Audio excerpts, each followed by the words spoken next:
This is Excel Tips, a podcast for accounting and finance professionals, brought to you by CPA Australia.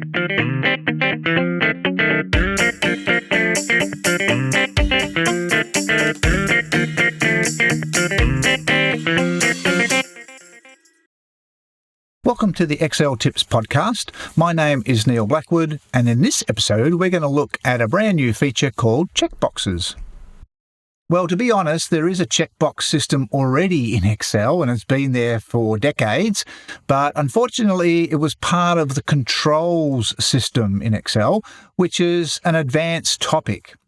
The new checkboxes are in the Insert ribbon. Now, you do need the subscription version of Excel to access this. Inside the Insert ribbon, there's now a checkbox option. It's in between illustrations and charts. And this is a really easy way to add checkboxes to your spreadsheets. Checkboxes allow you to let the user control certain aspects of your spreadsheets. In the companion video and the companion article, I covered two examples, one with a budget and the other with a format. A checkbox sits above the cell, and when you tick the checkbox, it puts the word true into the cell. If you untick the checkbox, it puts the word false. Now, these words will appear in the formula bar. They don't appear in the cell itself. So there's a special format that's applied so you can't see the word on the spreadsheet, but you can see the word in the formula bar. In Excel, both true and false are key words in Excel. So if you type them into a formula, Excel will capitalize both of them. Now, in Excel, true equals 1 and false equals 0. This means when you multiply by a checkbox cell, if you multiply by 1, which is true, then you don't affect the calculation. So the calculation is going to roll on the same. But if you multiply by a checkbox cell which has false in it, so it's unticked, then that's the same as multiplying by 0, which, as you know, is going to zero the calculation. So with a checkbox, you can control calculations. And that's the example that I used for a budget. So we have a budget model, and there was an inflation factor for sales and an inflation factor for the costs. And in the companion video, I took you through the calculations on how you can change the calculation so that when the checkbox is ticked for the specific inflation, it will apply that inflation. And if it's unticked, it turns off the inflation. So it's a really easy technique to allow the user to control a calculation, to turn it off or turn it on. And in this case, it allowed the user to be able to turn on the sales or the costs inflation independently, which is quite powerful. Now, there is a keyboard shortcut associated with the checkboxes. So if you've got a checkbox cell selected and you press the space bar, that will tick or untick the checkbox. It basically switches the checkbox between either ticked or unticked, and that's the space bar. And you can do that to multiple cells as well. So if you've got more than one checkbox selected, pressing the space bar will change all of them. Now, another key that affects the checkbox is the delete key. So if you've got a ticked checkbox and you press the delete key on that cell, what it does is it takes the tick off. But if you press it again, so if you've got an unticked checkbox and you press the delete key, it actually deletes the checkbox. Now, that could be a problem if you're using that checkbox as part of a formula. So in the companion video, I showed you a technique where you can just unlock the checkbox cells and then protect the sheet.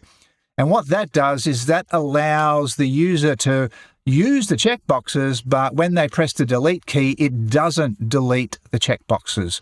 So check out the companion video. It's on the last part of it that I show you how to add the protection to the sheet. Checkboxes also work really well with the if function.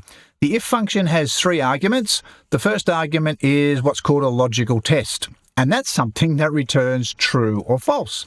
And as we know, the checkbox can return true or false, so you can just refer to the checkbox cell in the first argument of an if function. And then the second argument is what you want to do if it's true, and then the third argument is what you want to do if it's false. So you can have the if function that's driven by a checkbox cell. So it's really, really easy for the user to control certain calculations. So that was the budget example that allowed you to control the inflation. The other example that I used in the companion video and article was being able to control a format. On to-do lists, I get a great deal of satisfaction putting a line through something that I've done. So we can mimic that in Excel. So there's a strikethrough font format, which allows you to put a line through text. So you can still read the text, but it also puts a line through it. I used an example of some of the tasks that I have when I'm creating an article, and what I've done is in column A, I had the list of tasks, and in column B, I added the checkboxes. So what I wanted to do was to tick the checkbox and then have the text in column A have the strike-through format. And so to do that, you select the text in column A. So the range that you want to put the strike-through in, and then I clicked on the conditional formats on the home ribbon, and I used a new rule, and then I used the last option in the top section, which is a formula, and then all I did was refer to the top left cell in the corresponding range. In this case, it was B2. Now, when you do that, so it was equals B2, when you do that, you've got to make sure there's no dollar signs in that reference. When you're creating a range conditional format, you need to refer to the top left cell of the range that you're referring to. And also it has to be what's called a relative reference, which means there's no dollar signs in that reference. Now, that's all you need to do. You just need to refer to it, because that checkbox is going to have true or false in it. And so if it's displaying true, it means the format is going to be applied. So with the conditional format, you click the format button, go to the font tab, and just select the strike-through format. And that's it. Click OK a couple of times, and then ticking the checkbox will put a line through the text in column A. So that's unusual for a conditional format, because most conditional formats sort of work on the range that the conditional format is in. But if you want to use another range for a conditional format, you have to use that formula technique that I just explained. Now, something else that's exciting with the checkboxes is the fact that they work with formatted tables. I've covered formatted tables in the podcast previously. Formatted tables have got a lot of advantages. One of them is that they automatically extend when you add extra rows to the table. Now, that applies to the checkboxes. So in the example, I converted the list that I had into a formatted table, and I added an extra step to update CPA Connect. And when I did that, the next line also had a checkbox automatically included. And the conditional format that I'd had on the previous row was also copied down to the new row. So checkboxes work seamlessly with formatted tables.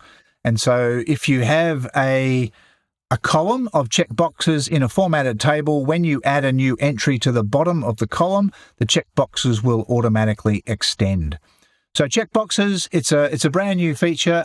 As I mentioned, you do need the subscription version of Excel to have access to them, but they're a really easy interface and allows you to turn things off and on in the spreadsheet, which makes the user's life a little bit easier.